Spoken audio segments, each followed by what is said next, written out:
A feared Grand Admiral is ordered to secretly escort 4 hunted fireborn royals across the sea. But the greatest danger aboard her ship may not be their flames. It may be the fierce Countess, who leaves her completely speechless. Like, subscribe, and let's begin. Have you been drinking tea beneath the new moon? The Grand Admiral stared at her elder cousin as she spoke. The prince shrugged, clearly unbothered by the accusation in her tone. You want me to take a bloody salamander aboard my ship? No, he smiled at her, the same stupid, arrogant smile he'd had since they were toddlers in arms together. I want you to take 4. And why would I take that risk, cousin? She took a step forward, too close for etiquette's sake. But her cousin was not moved by her theatrics, and neither were his guards. Neither shield man even twitched. She wondered if she was losing her touch. Because, my sweet-tempered cousin, they are as royal as you. Our scouts saved them from a demon ship. Are they hunted? Likely. He fiddled with his silver cufflinks, his royal bearing put aside for the moment. If we can get them home, cousin, we can ask them to be allies against the demon folk. We need allies. He stood, his hard, clean boots clicking loudly on the floor. His boots had never been outside the palace. Ayla, please, I'd trust no other with this. You have the fastest ship, the most loyal crew.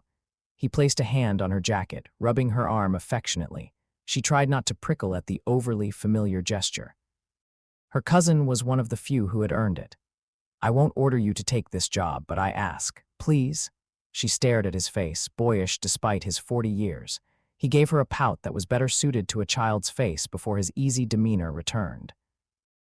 2 pleases in 1 minute. Very well, Silver Spoon. She gave an exaggerated sigh and her very best grumpy expression. He was smirking at the old childhood nickname. I suppose it wouldn't do to give you another gray hair. He grinned back at her, clearly relieved. Thank you, Ayla. The prince and his cousin moved to a small table, each taking a chair. The Grand Admiral waited for him to sit, following the protocol out of habit. The chair was ornate and beautifully carved, but clearly designed for looks and not comfort.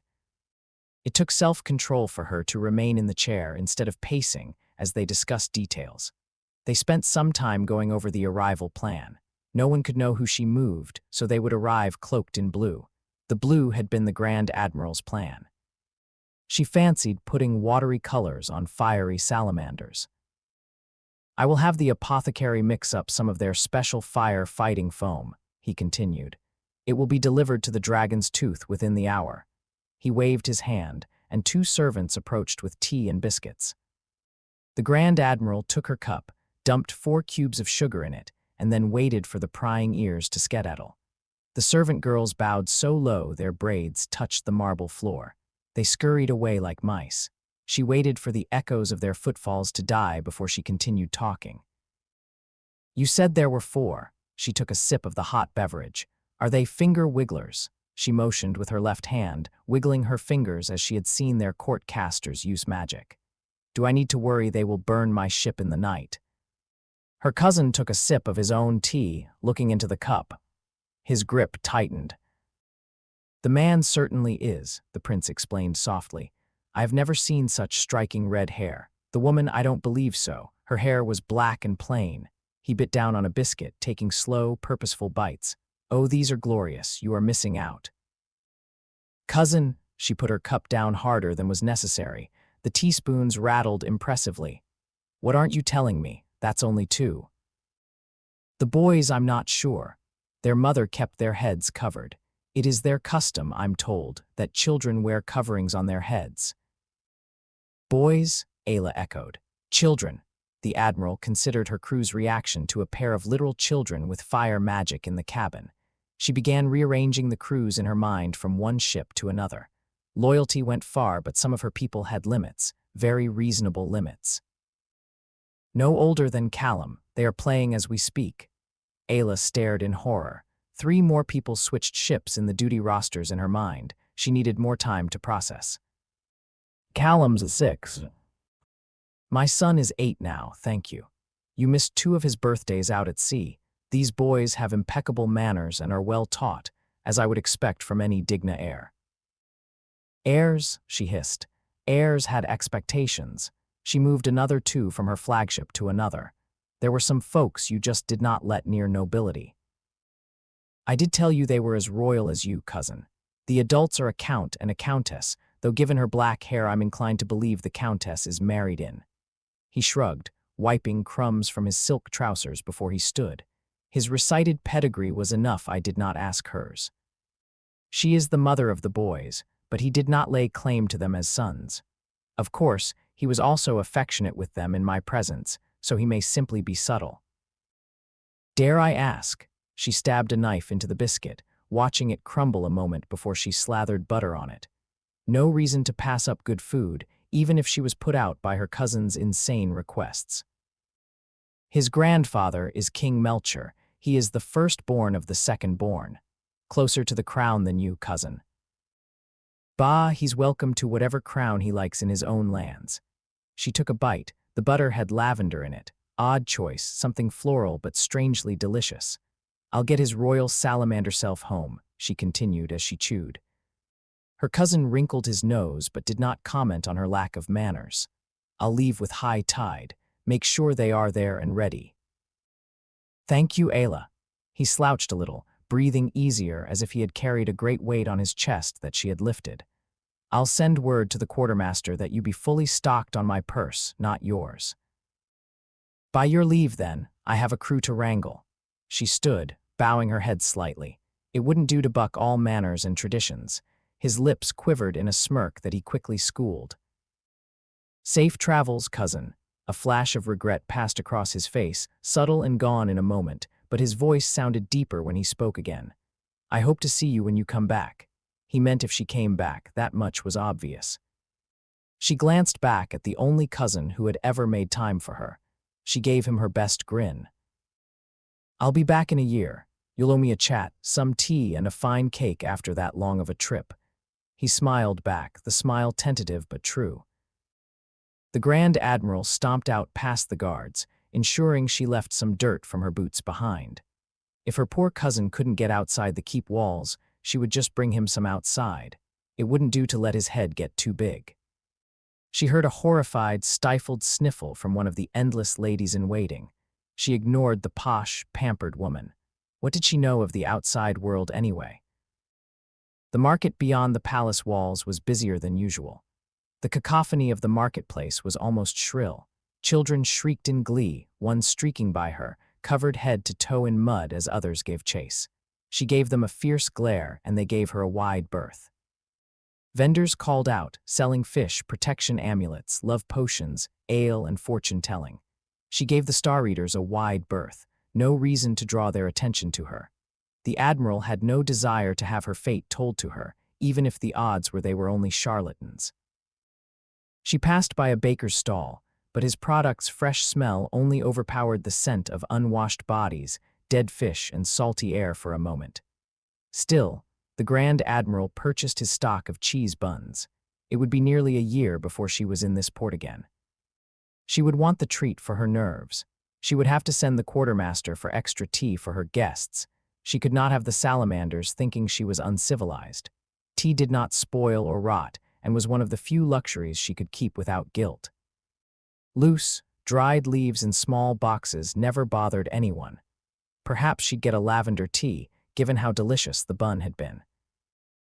After a day surrounded by people, most of whom gave her a wide berth and whispered fearfully about the scars on her face and neck, returning home was a welcome relief.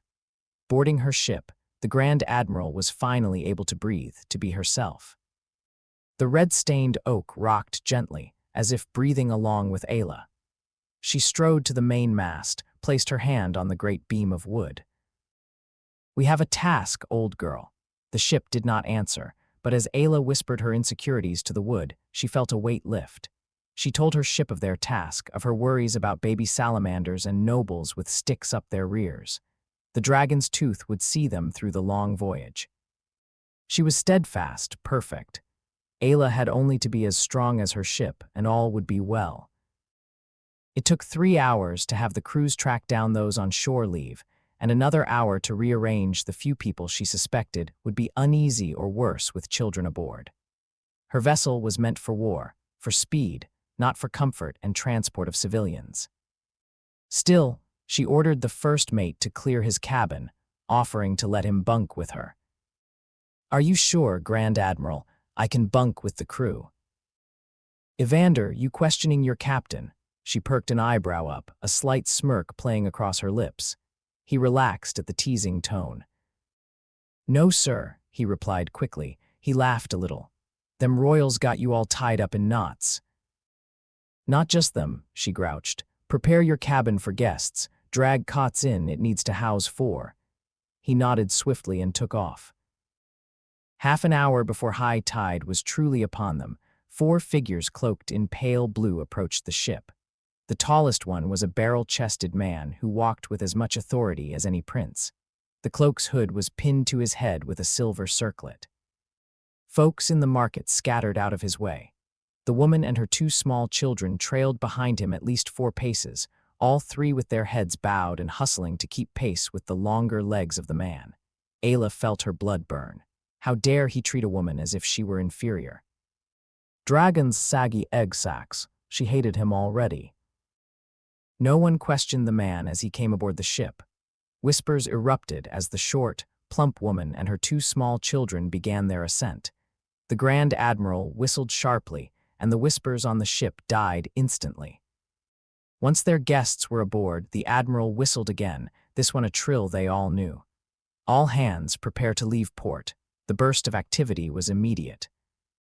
She took a breath, steeling herself to go deal with the nobles, when a high, innocent voice began to speak.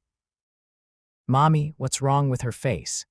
It was the younger, smaller boy who spoke. He shuffled nervously from foot to foot. Ayla snorted out her nose, readying herself for the flurry of "we don't point" or "we don't ask such rude questions." She found herself surprised. "Nothing is wrong with her face, little love. That's a scar, and it means someone tried very hard to kill our host. It means she lived, that she is courageous and full of hope. It is a mark of ferocity and beauty." Ayla paused, feeling a sudden lump in her throat. No one had even called the scar across her face beautiful. She banished the fluttering feeling of gratitude. It was a pleasant story told to keep her child's fear in check. She didn't mean it. She wrapped herself in her mental armor, pushed Ayla down to be the Grand Admiral. No weakness before the salamanders. The Grand Admiral stepped before her guests as the ship began its voyage. The children clung to their mother in fear, burying little faces into her blue cloak. The man swayed slightly on his feet, suddenly unsure now that the ground was rocking, but the woman moved as if she were a sailor herself. She carefully unwound little fingers from her cloak, whispering softly to them. The children moved to the man with very little encouragement, and he placed his large hands on their heads protectively. The boys leaned into the larger man, seeking shelter and balance as the deck tilted. Father and sons, the Grand Admiral assumed, watching the scene. The man had a polished obsidian bracelet on his left wrist, a marriage band if his people had the same custom as hers, though obsidian seemed an odd choice for a celebratory piece. The Grand Admiral glanced at the woman's wrist and saw a similar band, almost as thick as his. Matching jewelry supported that they were wedding bands. It would explain everything if this was his wife. The woman approached her, pulling her hood back as they sailed away from the port. The woman's face was rounded and soft, free of scars. She had crow's feet by her eyes, but only when she smiled. She was curvy, her body clearly showing signs of her privileged life and of her having borne 2 children. The Countess had to be in her late 30s. She did not hesitate, but moved with a surprising gracefulness. Her hair was done in complex braids and was nearly to her mid-back. Ayla counted 6 thick braids, and a number of smaller ones woven about her head almost like a crown. She was high-ranked indeed if her cousin had allowed her to wear such a hairstyle. "My family and I thank you, Grand Admiral," she said, bowing her head a little. "We will do our best to not be underfoot. For the most part, it would likely be best if your small ones kept to the cabin." She did not mean to sound harsh and took a moment to moderate her tone. "I don't wish to see them hurt. A ship's deck can be a dangerous place. Nobility often needed to be coddled." Everything was going as she had expected, until the Grand Admiral made the mistake of looking into the Countess's eyes. They were blue and gray like the sea before a storm, eyes that could drown a woman. She had to force herself to pay attention to the woman's words. Agreed, though for their constitution, could we bring them out on the deck to move and play at least once a day? Will the sea breeze bother them? The words were out of her mouth before the Admiral could think. She watched the stormy eyes flare and felt a sudden sense of danger creep along her back. Prejudice? The Countess clutched her fist as if she were about to throw a punch at the Admiral. That seemed unlikely. Noble women were creatures of poisoned words, not of fisticuffs. Even the fireborn can endure rain. The woman's tone was clipped, angry. Her arms were crossed now, though the Admiral could not remember seeing her move. My humblest apologies, Countess. She left the title hanging, hoping for a name. The woman smiled sharply, her expression wholly unwelcoming, almost feral. I am Dame Countess Nereda Dama Digna, first of my name. The Countess shifted her posture, standing with squared shoulders, looking every inch as regal as her name indicated she was. Her expression was fierce, bordering on murderous, all traces of softness burning away. The Admiral stared, realizing belatedly that this was not a cowed woman. The movement through the marketplace and onto her ship had been an act. She watched, mouth agape, as the Countess strode across the deck as if it were hers. The man and the children followed her awkwardly as she headed into the cabin and slammed the door. The Admiral whistled softly in admiration. She had never heard the door be quite that loud before. Across the deck, Evander met her eyes with a significant look that the Admiral could not interpret. She promptly ignored him, whistling out the next command before calling to the helmsman the bearing for their journey. She could not keep the grimace from her face. This voyage was going to be long. The wind was mercifully steady, the ship slicing through the waves with little difficulty. Around her, members of the crew went about their tasks with efficiency. The deck was a wonderfully loud place at the start of a voyage. Laughter, voices calling out, gossip of the market being shared. The ship was alive, well, and happy. Unfortunately, an undercurrent of fear ran through her people. The Grand Admiral heard the whispers, the rumors. Salamanders on board. Do you think it's bad luck? The same sentiment over and over again. The Grand Admiral stopped at each crew member who was on deck, ensuring they were doing what was necessary, answering questions truthfully, doing what she could to calm their fears. Their passengers were not a secret to be kept from the crew, and by being open and honest, it quelled the rumors, or so she hoped. Most were concerned only with the idea that the salamanders would light the ship on fire. The fact that two were young only fueled their fears. We have prepared for that, and if it is a repeated problem, we will dump them on an island and call it a day.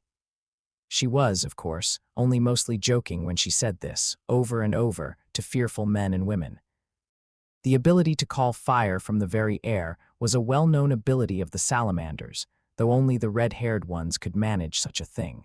Or so the stories went. But the salamanders had been isolationists for a generation, and so it was only stories. Even Daimian, their gnome, had not met a salamander, and he had traveled on ships other than the Tooth. The Admiral had reached a point where she craved solitude, but though the sun was setting, it was not yet time to relax. She sought out the youngest of her crew mates. The girl, nearly 18, worked as a deckhand, mostly keeping the deck clean and running messages as required. Occasionally, the Admiral sent her to the crow's nest. Very occasionally, she was the Grand Admiral's ace up her sleeve. Talk, the Admiral signed, flopping gracelessly next to the girl. Epilda smiled and nodded. It was quieter below deck, nearly peaceful, except the constant sound of waves from outside.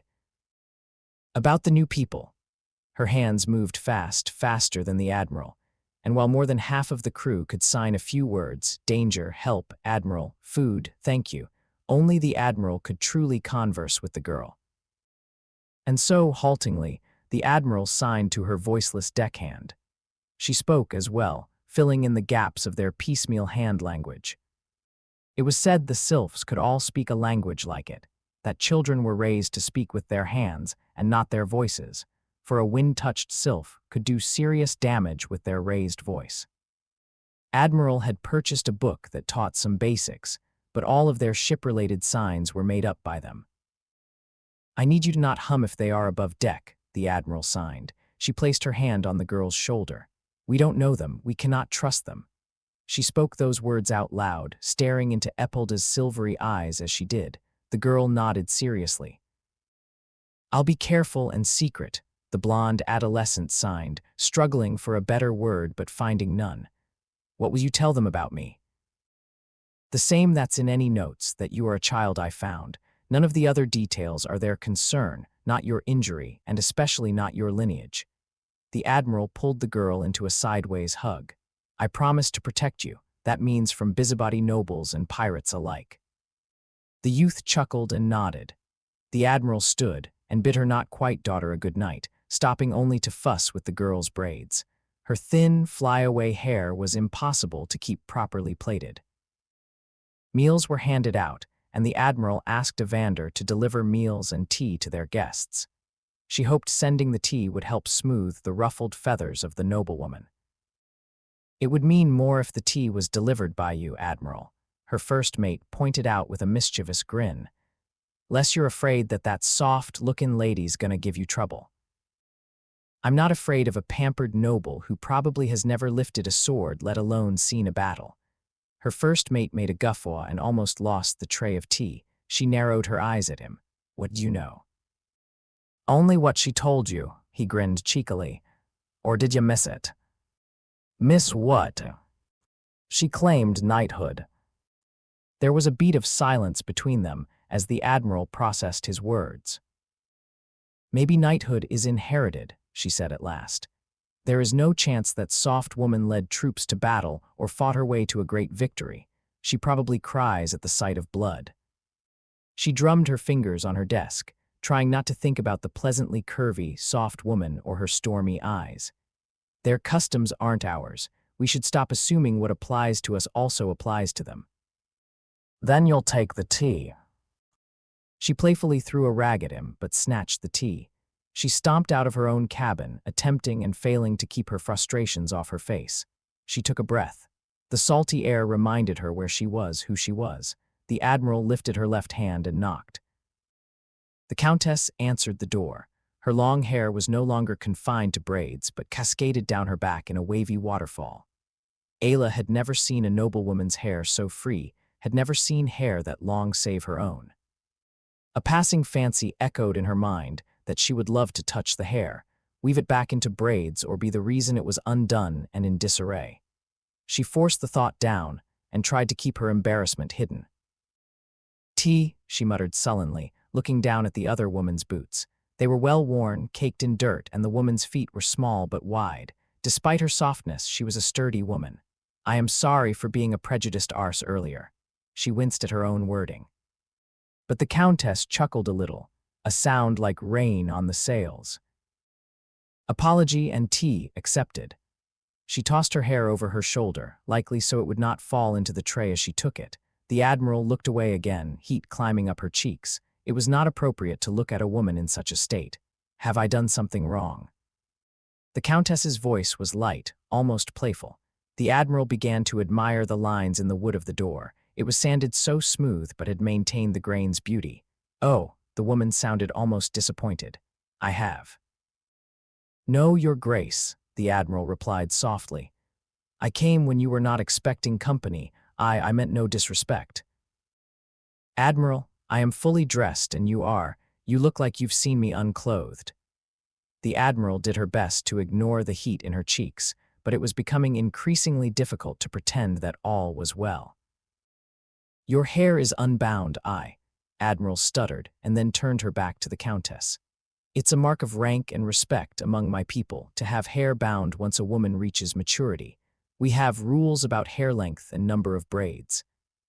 Women only let their hair down for their lovers, and I feel like I have intruded." Oh, Admiral, I didn't know."